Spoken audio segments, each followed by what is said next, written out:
32 ವರ್ಷಗಳಿಂದ ನಾವು ನೆನೀಬೇಕು ನಮ್ಮ ಜನಶಕ್ತಿಯಿಂದ ಹಾಗೆ ಮೂಲಭೂತ ಆದರೆ ಅವರ ಸಂಸಾರದ ಗುರಿಯಾಗಿ ಒಂದು ಸುಮಾರು ಅಧ್ಯಕ್ಷರಾಗಿ ಸುರೇಶಣ್ಣ ಸುರೇಶಣ್ಣ ಆ ಒಂದು ಕಾಯಕವಾದ ವೇದಿಕೆ ಮೇಲೆ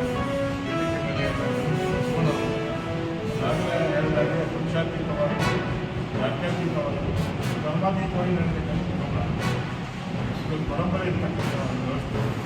ಹಾಗಾಗಿ ಶಾಸಕನಾಗಿ ನಾನು ಗೌರವಿಸಾಗಿದ್ದು ಕೂಡ ಯಾರ್ಯಾರು ಶಾಸಕರಾಗಿದ್ದರು ಅವರಲ್ಲೂ ಕೂಡ ಸೇವೆಯನ್ನು ಮಾಡಿದ್ದಾರೆ. ಅವರನ್ನ ಇರ್ತಕ್ಕಂಥ ಕಾಲಘಟ್ಟ ಇವತ್ತು ನಾನು ಗೊತ್ತಿದೆ ತುಂಬ ಸಂಘಟನೆ ಮಾಡಬೇಕು ಅಂತ ತುಂಬ ಕಷ್ಟ ಇದೆ. ಆದರೂ ಕೂಡ ನಮ್ಮ ಹಿರಿಯರು ಮಾಡಿರ್ತಕ್ಕಂಥ ಆ ದಾರಿಯಲ್ಲಿ ನಾವು ನಡೀಬೇಕು.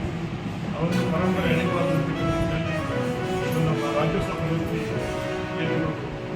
ಕುಮಾರಣ್ಣ ನಾವು ರೈತರಿಂದ ಬಜಾರ್ ಅಂತ ಅವ್ರು ಯಾವುದಾದ್ರೂ ತಿಳಿಸ್ಕೊಳ್ಳೋದಿಲ್ಲ. ಆದರೆ ಕಂಬಳ ಅಂತ ಹೇಳಿದ್ರೆ ಅವರಿಗೆ ಕುಮಾರ ನನ್ನ ಊರಿನ ಕಂಬಳಾಗಿ ಎಷ್ಟೇ ಕಷ್ಟವನ್ನು ನಡೆಸ್ಕೊಂಡು ಹೋಗಲಿ ಅಂತ ಭವಿಷ್ಯತ್ತು ನಮಗೆ ಸೊಲ್ಯೂಷನ್ ಇದೆ. ಪ್ರಧಾನ ಕಾರ್ಯದರ್ಶಿ ಹಾಗಾಗಿ ಎಲ್ಲ ರಾಜಕೀಯ ನಾಯಕರು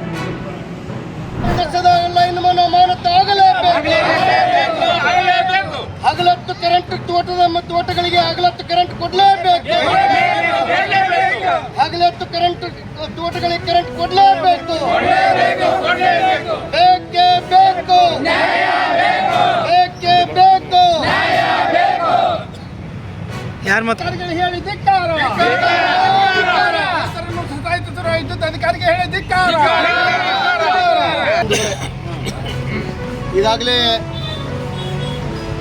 ಮಾನ್ಯ ಈ ಕರೆಂಟ್ ಸಚಿವರು, ಈ ರಾಜ್ಯದ ಮಾನ್ಯ ವಿದ್ಯುತ್ ಮಂತ್ರಿಯವರು ನಿನ್ನೆ ಸ್ಪಷ್ಟಪಡಿಸಿದ್ದಾರೆ, ಮಾರ್ಚ್ ತಿಂಗಳಲ್ಲಿ ಬೇಸಿಗೆಯಲ್ಲಿ ರೈತರಿಗೆ ತೊಂದರೆ ಆಗದಂತೆ ನಾವು ಹಗಲತ್ತೇ 7 ತಾಸು ಕರೆಂಟನ್ನು ಕೊಡ್ತೀವಿ, ರೈತರಿಗೆ ತೊಂದರೆ ಆಗಕ್ಕೆ ಬಿಡೋದಿಲ್ಲ ಅಂತಕ್ಕಂಥ ಮಾತನ್ನು ಹೇಳಿದ್ದಾರೆ. ಆದರೆ ಇವತ್ತು ವಾಸ್ತವ ಸತ್ಯ ಏನಪ್ಪ ಅಂತಂದರೆ, ಇಡೀ ರಾಜ್ಯಾದ್ಯಂತ ವಿಶೇಷವಾಗಿ ಕೊಪ್ಪಳ ಜಿಲ್ಲೆಯ ಹಲವು ಭಾಗಗಳಲ್ಲಿ, ಕುಷ್ಟಗಿ ತಾಲೂಕಿನ ಹಲವು ಹೋಬಳಿಗಳಲ್ಲಿ ಮಾನ್ಯ ಕರ್ನಾಟಕ ಸರ್ಕಾರದ ವಿದ್ಯುತ್ ಮಂತ್ರಿಯವರು ಹೇಳಿದಂತೆ ಕರೆಂಟನ್ನು ಕೊಡ್ತಾ ಇಲ್ಲ. ನಾವು ಇವತ್ತು ಒತ್ತಾಯ ಮಾಡ್ತೀವಿ, ಸಾಯಂಕಾಲ 6 ಗಂಟೆಗೆ ಪ್ರಾರಂಭ ಮಾಡಿ 7 ತಾಸು ರಾತ್ರಿ 12-1 ತನಕ ಕರೆಂಟ್ ಕೊಡೋದು ಇದೆಯಲ್ಲ, ಕರೆಂಟ್ ಕೊಡ್ತಕ್ಕಂಥ ಅಧಿಕಾರಿಗಳಿಗೆ ನಾ ಇಲ್ಲಿ ಕೇಳಲಿಕ್ಕೆ ಬಯಸ್ತೇನೆ, ನೀವು ಕೇಳಬೇಕಾಗುತ್ತೆ. ನಾವು ನಮ್ಮ ಹೆಂಡತಿ ಮಕ್ಕಳಿಗಾಗಿ ಹೋಗ್ತಾ ಇಲ್ಲ, ಇಡೀ ದೇಶದ 140 ಕೋಟಿ ಜನಸಂಖ್ಯೆಗೆ ಅನ್ನ ಹಾಕಲಿಕ್ಕೆ ನಾವು ಕಷ್ಟಪಡ್ತಾ ಇದ್ದೀವಿ. ನೀವು ಸರಿಯಾಗಿ ಹಗಲತ್ತೇ ನೀವೇನಾದರೂ ಕರೆಂಟ್ ಕೊಡದೆ ಹೋದರೆ ನೀವು ಮುಂದೆ ಆಗ್ತಕ್ಕಂಥ ಅನಾಹುತಗಳಿಗೆ ನೀವು ಅಧಿಕಾರಿಗಳು ಜವಾಬ್ದಾರ ಆಗ್ತಿರುತ್ತಾ ಅಂತಕ್ಕಂಥ ಮಾತನ್ನು ನಾನು ಹೇಳಿ